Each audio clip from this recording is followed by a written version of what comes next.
30,000-এ এই প্রথম কোনো ফোনে ওয়্যারলেস চার্জিংয়ের সাপোর্ট। ধামাকা এখানেই শেষ নয়। এই ফোনটিতে পাচ্ছেন 108 মেগাপিক্সেলের ক্যামেরা, 6.67 ইঞ্চির ফুল এইচডি প্লাস রেজলিউশনের অ্যামোলেড প্যানেলের display, gaming processor Helio G99 এবং 5000 mAh এর বিশাল ব্যাটারি। আসসালামু আলাইকুম প্রিয় বন্ধুরা, সবাই কেমন আছেন? আশা করছি সবাই ভালো আছেন এবং সুস্থ আছেন। রাইট নাও আমার হাতে আপনারা দেখতে পাচ্ছেন Infinix Note 30 Pro, যে ডিভাইসটি আমি গত 1 মাস ধরে ব্যবহার করছি। আজকের ভিডিও জুড়ে কথা বলবো এই ফোনটির ভালো মন্দ সব দিক নিয়ে এবং জানাবো 27,999 টাকায় এই ফোনটি কতটা ভালো হবে এবং বর্তমান বাজারে এই ফোনটি কি পারফেক্ট ডিল। তো ভিডিওটি শুরু করার আগে অবশ্যই দেখে নিন আমাদের চ্যানেলটি সাবস্ক্রাইব করা আছে কিনা। সাবস্ক্রাইব করা না থাকলে অবশ্যই আমাদের চ্যানেলটি সাবস্ক্রাইব করে নেবেন এবং অবশ্যই বেল বাটনটিতে ক্লিক করে নেবেন। হ্যালো বন্ধুরা, সবাইকে স্বাগতম তরল প্রযুক্তির ইউটিউব চ্যানেলে। তো প্রথমেই আনবক্সিং করে দেখে নেওয়া যাক বক্সে আমরা কি কি পাচ্ছি। সো আমরা এখন আনবক্সিং করব Infinix Note 30 Pro এই ফোনটির। সো দেখতে পাচ্ছি এটা হচ্ছে বক্সের উপরে লেখা আছে Infinix Note 30 Pro। ওয়াও! তো বক্সটি খুলে প্রথমেই চমকে গিয়েছি, কেননা বক্সেই পাচ্ছেন 15 ওয়াটের ওয়্যারলেস ফাস্ট চার্জ প্যাড। তো এটা খোলা যাক, খুলে দেখে নেওয়া যাক আসলে এটা কেমন। ওয়াও! এরপরেই পাচ্ছেন মূল বক্সটি খুলে প্রথমেই দেখতে পারবেন মূল ডিভাইসটি। ওয়াও! ডিভাইসটা দেখতে কিন্তু বেশ সুন্দর।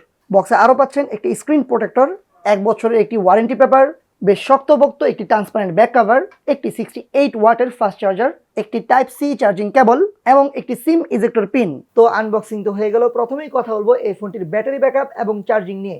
আসলে আমি কোনো ফোনের রিভিউতে কিন্তু প্রথমেই ব্যাটারি ব্যাকআপ এবং চার্জিং নিয়ে আলোচনা করি না, কিন্তু আমার কাছে মনে হচ্ছে এই ফোনটির সবচেয়ে আকর্ষণীয় দিকটাই হচ্ছে এই ফোনটির চার্জিং এবং ব্যাটারি ব্যাকআপ। কেননা ডিভাইসটির বক্সে আপনারা পেয়ে যাচ্ছেন একটি 68 ওয়াটের ফাস্ট চার্জার, যেটা 30,000 টাকা বাজেটে বেশ চমকে বলা যায়। এই ওয়্যার চার্জারটি দিয়ে ফোনটি ফুল চার্জ হতে সময় নেয় 1 ঘন্টা 10 মিনিটের মতো। চমক এখানেই শেষ না, সাথেই পাচ্ছেন একটি ওয়্যারলেস চার্জিং ডক, যার অ্যাকচুয়াল দাম 2000 টাকা। এই ওয়্যারলেস চার্জিং ডকটি দিয়ে ফোনটি ফুল চার্জ হতে সময় নেয় 2 ঘন্টা 30 মিনিট। এছাড়াও চার্জিংয়ে থাকছে PD 3.0 এর support, reverse wireless charging plus reverse wire charging এর সুবিধা। সো আপনার হাতে থাকা ওয়্যারলেস চার্জিং সাপোর্টের যে কোনো ডিভাইস পিছনে এভাবে রাখলেই এই ফোন থেকে চার্জ হতে থাকবে। আবার চাইলে ওয়্যারের মাধ্যমেও কিন্তু চার্জ দিতে পারবেন। আবার এখানে পাচ্ছেন বাইপাস চার্জিং সিস্টেম, যার মাধ্যমে আপনি ইউজ করার সময় বা গেমস খেলার সময়ও চার্জ দিলে ফোন হিট হবে না, এমনকি পারফরমেন্সও ড্রপ করবে না। এতে করে ব্যাটারি হেলথ নিয়েও চিন্তার কিছু নেই।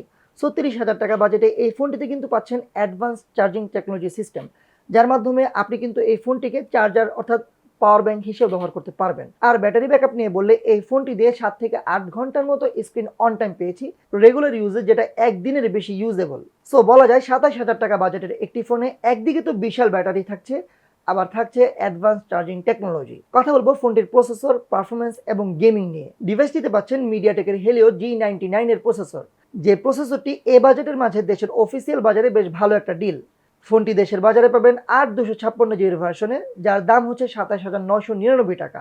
এছাড়াও এই ফোনটির সাথে রিলিজ হয়েছে Infinix Note 30, যার দাম 8128GB 18,999 টাকা এবং 8256GB 23,999 টাকা। পারফরমেন্স নিয়ে বললে ডেইলি লাইফ ইউজে এই ফোনটি দিয়ে বেশ ভালো পারফরমেন্স পেয়েছি। অ্যাপ ওপেনিং স্পিড খুব ভালো পরিমাণে ফাস্ট। এছাড়াও একটি অ্যাপ থেকে অন্য একটি অ্যাপে খুব দ্রুত রান করে। প্রতিদিনের ব্যবহারে ফেসবুক, ইনস্টা বা যে কোনো সোশ্যাল মিডিয়া ইউজেসে কোনো ধরনের সমস্যা পাইনি। এছাড়াও টুকটাক মাল্টিমিডিয়া টাস্কিং ও হেভি ইউজে আরামেই চলবে ডিভাইসটি। সো পারফরমেন্স বাজেট হিসাবে একদম ওকে। কথা বলবো গেমিং নিয়ে। ফোনটি দিয়ে PUBG, Asphalt 9, call of duty, Genshin ইম্প্যাক্টের মতো হেভি গেমসগুলো খেলেছি, যেখানে পাবজিতে স্মুথ গ্রাফিক্স ও আল্ট্রা ফ্রেম রেটে অ্যাভারেজে 40 থেকে 45 FPS এ খেলা যায়। সর্বোচ্চ HD হাই সেটিংসে খেলা যায়, কোনো ধরনের ল্যাগ বা ফ্রেম ড্রপ পাইনি। আর জাইরো সেন্সর আছে, সো এই ধরনের গেমস খেলা যাবে বিন্দাস। এছাড়াও অ্যাসফল্ট 9 খেলেছি, খুব স্মুথ গেম প্লে, কোনো ধরনের ল্যাগ বা ফ্রেম ড্রপ পাইনি। তবে জিনশিন ইম্প্যাক্ট যদি খেলেন তাহলে কিছুটা ফ্রেম ড্রপ লক্ষ্য করবেন। Call of duty, free fire বেশ ভালোভাবেই খেলতে পেরেছি, গ্রাফিক্স কোয়ালিটি খুবই ভালো পেয়েছি। ওভারঅল এই বাজেটে যাদের মেন প্রায়োরিটি গেমিং, তাদের জন্য Infinix Note 30 Pro বেস্ট একটা ডিল, কেননা একই সাথে বিশাল ব্যাটারি ব্যাকআপ এবং স্মুথ গেম প্লে। কথা বলবো এই ফোনটির সফটওয়্যার নিয়ে। এই ফোনটিতে পাচ্ছেন XOS 13 বেসড Android 13।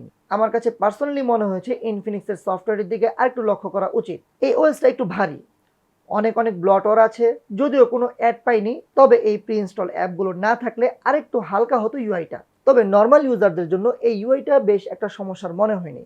কথা বলবো এই ফোনটির ডিসপ্লে এবং ডিজাইন নিয়ে। এই ফোনটিতে পাচ্ছেন 6.67 ইঞ্চির ফুল এইচডি প্লাস রেজুলেশনের 10-bit AMOLED ডিসপ্লে। আরেকটা ফিচার ডিসপ্লে সেকশনটাকে অ্যাডভান্স করে তুলেছে, সেটা হচ্ছে 120 Hz রিফ্রেশ রেট। ডিসপ্লের কোয়ালিটি বেশ ভালো, চারপাশে চিন ও বেজেল অনেক কম, তাই ডিসপ্লের মাধ্যমে ফুল ভিউ একটা ফিল পেয়েছি। ডিসপ্লেটা বেশ ব্রাইট, যে কোনো লাইটিং কন্ডিশনে ব্রাইটনেস খুব ভালো পেয়েছি। এছাড়াও ডিসপ্লের কালার কন্ট্রাস্ট বেশ ভালো, আই প্লেজিং, চোখে কোনো ধরনের সমস্যা হয়নি। কালারটা ভিভিড হয়, কন্টেন্ট ওয়াচিংয়ে কালারফুল এক্সপিরিয়েন্স পেয়েছি। কথা বলবো ডিজাইন নিয়ে। এই ফোনটির ডিজাইন বেশ কিছু কারণে আমার কাছে ভালো লেগেছে। বিশেষ করে এই ফোনটির ওজন 203 গ্রাম, কিন্তু হাতে নিয়ে বেশ একটা ভার ফিল হয়নি। এছাড়াও এই ফোনটি কিন্তু বেশ প্রিমিয়াম বিল্ড, এবং পিছনে দেখতে পাচ্ছেন যে পিছনে যে লুকটা, এই লুকটা কিন্তু কালার চেঞ্জ হয়, এটা কিন্তু বেশ ভালো লাগে আমার কাছে। আর এই ব্যাক পার্টের কারণে ফোনটি দেখতে বেশ প্রিমিয়াম লেগেছে। ব্যাক পার্টটা কালারফুল, আলোতে ভালো রিফ্লেকশন ক্রিয়েট করে ফোনের কালার চেঞ্জ হতে থাকে। সো আপনার মনে হবে আপনি ভিন্ন ভিন্ন কালারের ডিভাইস ব্যবহার করছেন। আমাদের হাতে থাকা ফোনটি ভেরিয়েবল গোল্ড। এছাড়াও এই ফোনটির আরেকটি কালার আছে, সেটির নাম হচ্ছে ম্যাজিক ব্ল্যাক। এছাড়াও এই ফোনটির সাউন্ড এক্সপিরিয়েন্স অসাধারণ। এখানে লেখা আছে সাউন্ড বাই জেবিএল, অর্থাৎ এই ফোনটিতে পাচ্ছেন স্টেরিও স্পিকারের সাপোর্ট। সাউন্ডে একটা প্রিমিয়াম ভাইব আছে। ডুয়াল স্পিকার, ফুল ভলিউমেও বেশ লাউড সাউন্ড পেয়েছি এবং কোনো ধরনের ডিস্টরশন পাইনি। ডিভাইসটির নিচের দিকে পাচ্ছেন স্পিকার, হেডফোন জ্যাক এবং টাইপ সি চার্জিং পোর্ট। বাম পাশে পাচ্ছেন সিম ট্রে, যেখানে দুইটি সিম ও একটি মেমোরি কার্ড একসাথে ব্যবহার করতে পারবেন। আর ডান পাশে পাচ্ছেন ভলিউম আপ ডাউন বাটন, এবং নিচে থাকছে লক বাটন, যেখানে থাকছে ফিজিক্যাল ফিঙ্গারপ্রিন্ট সেন্সর, যেটা বেশ ভালো পরিমাণে ফাস্ট। তবে ফোনটির ব্যাক পার্টে ক্যামেরা হাউজিংটা একটু বেশি বড়, যেটা গেমস খেলার সময় এভাবে ধরে রাখলে একটা ট্রাবল ক্রিয়েট করে। এখানে ক্যামেরা হাউজিংয়ে পাচ্ছেন 3টি ক্যামেরা, যার প্রাইমারি ক্যামেরাটা হচ্ছে 1.67 অ্যাপারচারের 108 মেগাপিক্সেলের সেন্সর, যে সেন্সরটি স্যামসাংয়ের HM6 এর সেন্সর। এছাড়াও পাচ্ছেন 2 মেগাপিক্সেলের ম্যাক্রো ও 2 মেগাপিক্সেলের ডেপথ সেন্সর। এখানে একটা আলট্রা ওয়াইড ক্যামেরা থাকলে অবশ্যই ভালো হতো। আর এই ফোনটির সামনে পাচ্ছেন 32 মেগাপিক্সেলের সেলফি শুটার। ক্যামেরায় তোলা ডেলাইটের ছবিগুলো বেশ ভালো লেগেছে, ছবিগুলো কালারফুল। এখানে এআই মোড অন করলে কালারটা আরও বেশি বুস্টেড পাওয়া যায়। সো যারা কালারফুল ছবি পছন্দ করেন তাদের কাছে এই ফোনটির ক্যামেরা বেশ ভালো লাগবে। ছবিতে মোটামুটি ডিটেলস পেয়েছি, ব্রাইট ছবি, তাই সোশ্যাল মিডিয়াতে আপলোড করার জন্য আলাদা করে এডিট করার দরকার নেই। এছাড়াও 108 মেগাপিক্সেল মোডে তোলা ছবিগুলো বেশি ব্রাইট, ডিটেলিংটাও তুলনামূলকভাবে ভালো। পোর্ট্রেট মোডে তোলা ছবিগুলো কিছুটা সফট এসেছে, এজ ডিটেকশন ওকে ওকে। লো লাইটে ডিসেন্ট ছবি পেয়েছি, যেখানে নাইট মোডে তোলা ছবিগুলোতে নয়েজ অনেকটাই কম, এবং এখানেও কিন্তু কালার বুস্টেড ছবি পেয়েছি। ইনডোর কন্ডিশনে মোটামুটি ভালো ছবি পেয়েছি। সামনের ক্যামেরা তোলা ছবিগুলোর কোয়ালিটি আমার কাছে ভালো লেগেছে। ছবিগুলো কিছুটা সফট করে দিলেও এ ধরনের বিউটিফিকেশন করা ছবিগুলোই এদেশের বেশিরভাগ মানুষের পছন্দ। ভিডিওতে 1080p 30 fps ইএস আছে, যেটা ভালো লেগেছে। এছাড়াও 2K রেজুলেশন পর্যন্ত ভিডিও শ্যুট করা যায়, থাকছে ডুয়াল ভিডিওর মতো চমৎকার সব ফিচার। ওভারঅল ক্যামেরার কোয়ালিটি ভালো লেগেছে, তবে ভিডিওটা আরেকটু ভালো হলে বেটার হতো। সো 27,999 টাকায় ইনফিনিক্স নোট 30 প্রো কতটা ভালো হবে। দেখুন, এই ফোনটি আমার কাছে বেশ ভালো লেগেছে। বিশেষ করে এই ফোনটির ডিসপ্লে 6.67 ইঞ্চির full HD plus resolution display, ফোনটির design, battery backup, charging quality এবং চার্জিং সিস্টেম, প্রসেসর, গেমিং সব কিছুই কিন্তু এই ফোনটি ভালো লেগেছে। খারাপ লাগা বলতে এই ফোনটির ভিডিও কোয়ালিটি একটু খারাপ লেগেছে, এছাড়া কিন্তু এই ফোনটির সব কিছুই পজিটিভ। সো 27,000 টাকা বাজেটে যদি একটি পারফেক্ট ডিল খুঁজে থাকেন, তাহলে আমার কাছে মনে হয় ইনফিনিক্স নোট 30 প্রো একটা বেস্ট ডিল হতে পারে। আপনাদের কাছে কেমন লেগেছে এই ফোনটি? এই ফোনটির চার্জিং কোয়ালিটি, চার্জিং সিস্টেম অর্থাৎ অ্যাডভান্স চার্জিং সিস্টেম সব কিছু মিলিয়ে এই ফোনটি কতটা ভালো করতে পারবে, এবং এই ফোনটি কি আসলে এই বাজেটে বেস্ট ডিল কিনা, অবশ্যই কমেন্ট বক্সে জানাতে ভুলবেন না। সবাইকে অনেক অনেক ধন্যবাদ। আসসালামু আলাইকুম ওয়া রাহমাতুল্লাহি ওয়া বারাকাতুহু। সবাই ভালো থাকবেন এবং সুস্থ থাকবেন।